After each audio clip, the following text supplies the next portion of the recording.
झूठों की पार्टी बनती जा रही है। ज्योति मिर्धा भी उधर चली गई, क्या वो भी झूठी है? देखिए, ज्योति मिर्धा जी तो 5 साल से सक्रिय नहीं थी। हमने तो कभी उनको पार्टी के किसी प्रोग्राम में देखा ही नहीं था। अब उनके अंदर क्या चल रहा होगा लगातार, क्योंकि अगर वो पार्टी के अंदर काम करती तो 5 साल में नजर आती। पार्टी ने बहुत कार्य किए, सरकार ने इतनी योजनाएं चलाई, हर जिलों के अंदर महत्वपूर्ण कार्य किए, हर जिलों के अंदर विकास की कड़ी से जोड़ा।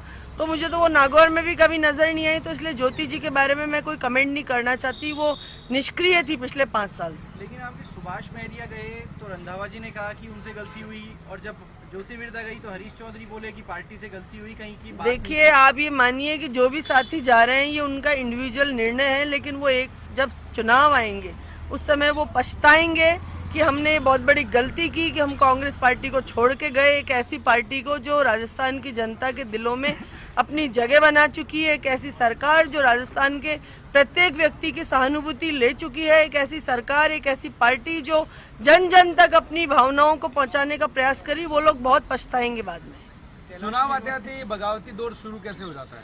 ये भारतीय जनता पार्टी का एक फितरत है कि इधर से लाओ उधर से लाओ। यहाँ राजस्थान के अंदर भी, वो पूरे देश के अंदर आप देखिए, उनकी ये फितरत है कि लोगों को तोड़ मरोड़ के अपनी तरफ ला के माहौल बनाओ। लेकिन कांग्रेस का सच्चा सिपाही राजस्थान में 2023 की सरकार लाने में अग्रिम भूमिका निभा रहा है, अग्रसर हो रहा है। और हमारा ब्लॉक लेवल, हमारे मंडल लेवल, हमारा पंचायत लेवल, हमारा बूथ लेवल का कार्यकर्ता मजबूती के साथ में राजस्थान के अंदर कांग्रेस की सरकार लाने के लिए खड़ा है।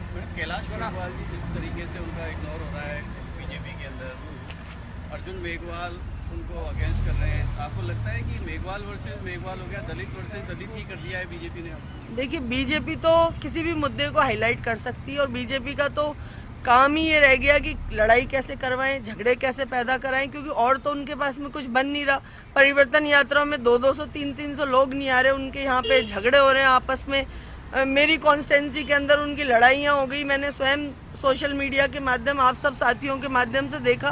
तो जब उनके पास अब कुछ नहीं बच रहा, बड़ों का सम्मान करने का उनका जो नेचर है वो बदल चुका है। आज आडवाणी जी जो स्वयं भारतीय जनता पार्टी के संस्थापक एक तरह से कहे जाएंगे, फाउंडर जो व्यक्ति कहे जाएंगे, वो दरकिनार करे जा रहे हैं। मुरली मनोहर जोशी जी दरकिनार करे जा रहे हैं। तो आज यहाँ पर अगर उन्होंने कैलाश मेघवाल जी को दरकिनार किया तो उनके लिए तो मेरे ख्याल से कोई नई बात नहीं, क्योंकि उनकी फितरत आ चुकी है, वो यूज एंड थ्रो की भावना रखते हैं।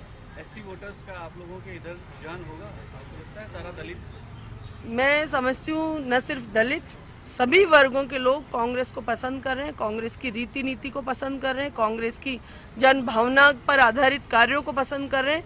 सभी समाज, सभी वर्ग, गरीब, अमीर, दलित, जनजाति, आदिवासी, स्वर्ण वर्ग, तमाम वर्ग जो राजस्थान के अंदर रहता है, जिसको राजस्थान की सरकार ने दिल से लगाने का प्रयास किया, गले लगाने का प्रयास किया, उनकी समस्याओं में मजबूती के साथ खड़े रहने का प्रयास किया, उनके कितने विषम परिस्थितियों में, बड़ी बड़ी बीमारियों में सरकार की योजनाओं के माध्यम से लोगों को लाभ मिले।